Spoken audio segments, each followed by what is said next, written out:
the world is not empty of the new and the novel, these frontiers. This is how I ended the lecture yesterday. There are just frontiers and frontiers and frontiers in chemistry, in anthropology, in ethnography, and some of it we're actually talking about, the transformation of the human form, and not through technology, but in a cleaner, biologically, a way which celebrates natural process and celebrates the vitality of the minded portion of the planet. It's an attunement, not this Gnostic thing which I evoked for you, which is, people used to say of my grandfather, where he'd been was so-so, where he was hell, and where he was going was paradise. And he lived his whole life that way. Well, that's a Gnostic attitude, Paradise is just ahead. I think that paradise is a frontier of language, of intentional communication. The reason for looking at all these things, for looking at the hallucinogens and the alchemy and the mythology and all this, is because these are the materials present at hand for an assault on the citadel of true being. Somewhere here there is a clue. Somewhere here there is something that we can use. It's going to be an obscure sect, a peculiar mantra, a strange drug, a bizarre plant, a forgotten teaching, a lost alphabet, something that we can use so that, I've talked about the tantric nature of the point of view that I'm putting out. Tantric in the sense of the definition of Tantra as the short path, taking seriously the idea that in a single lifetime a human being might be able to go vast distances in the project of spiritual unfolding.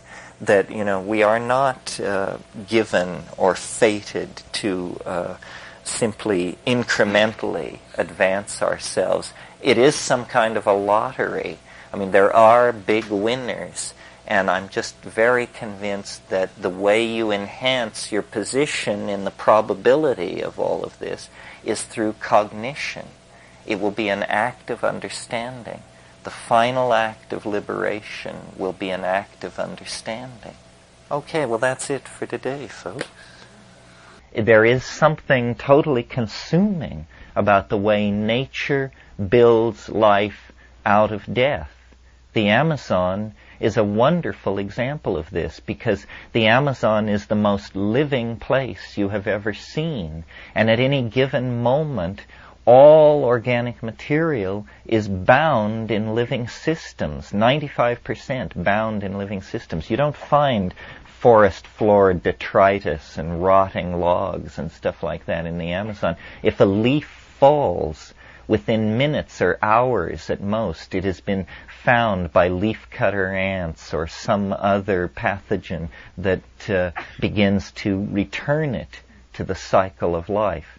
This kind of economy, this kind of stability through utilization of flow is the design principle that we have ignored for several thousand years, and that offers a way out. Dynamic equilibrium, an abandonment of the possibility of closure. Closure is a neurotic and infantile demand to make upon reality, other people, language.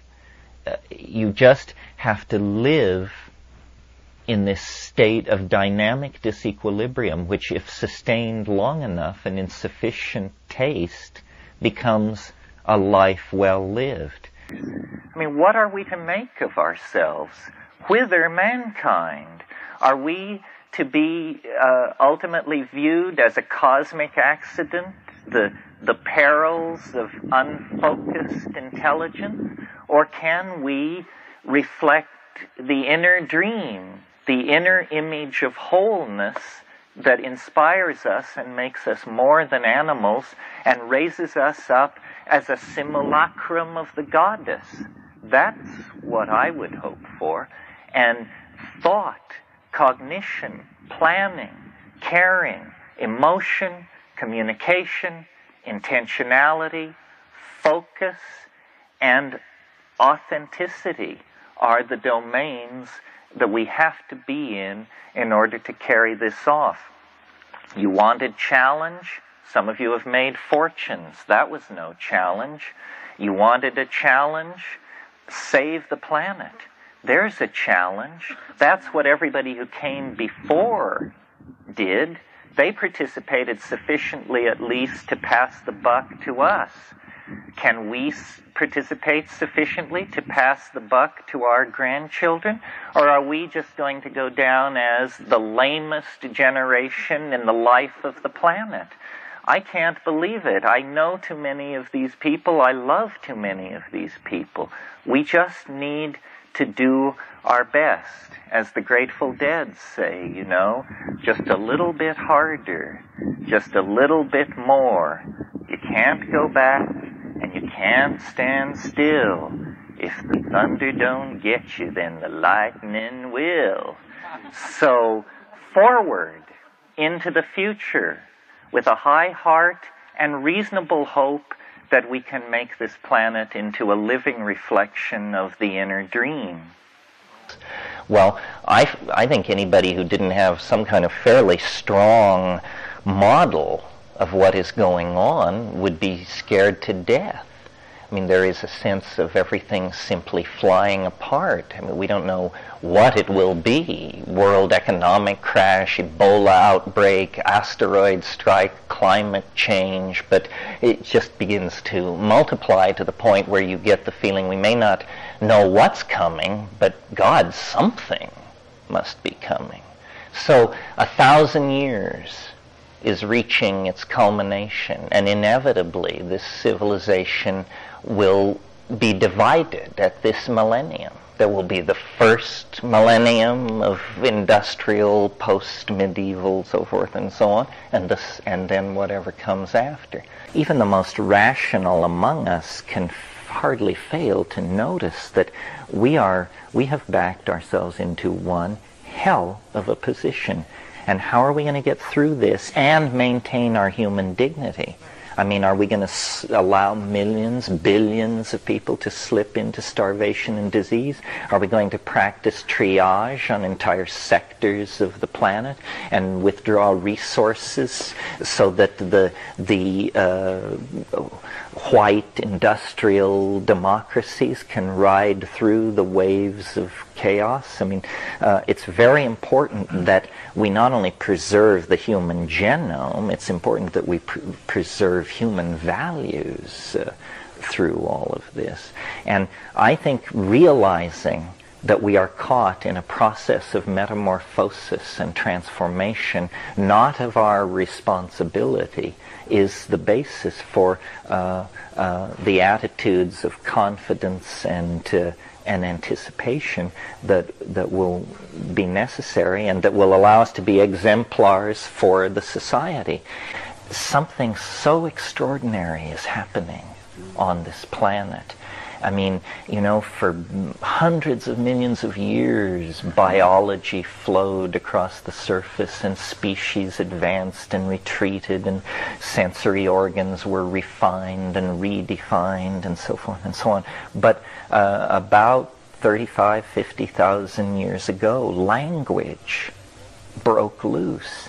And language is the sheer will of information itself to transform itself. I mean, we are, our medium is meat, but we are made of information, you know, and that information could be fed into a computer, crystallized into a virus.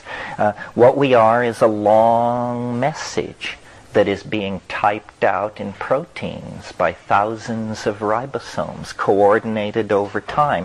We are sort of like a phonograph record. And when you're young, you know, certain enzyme systems, certain genes are turned on.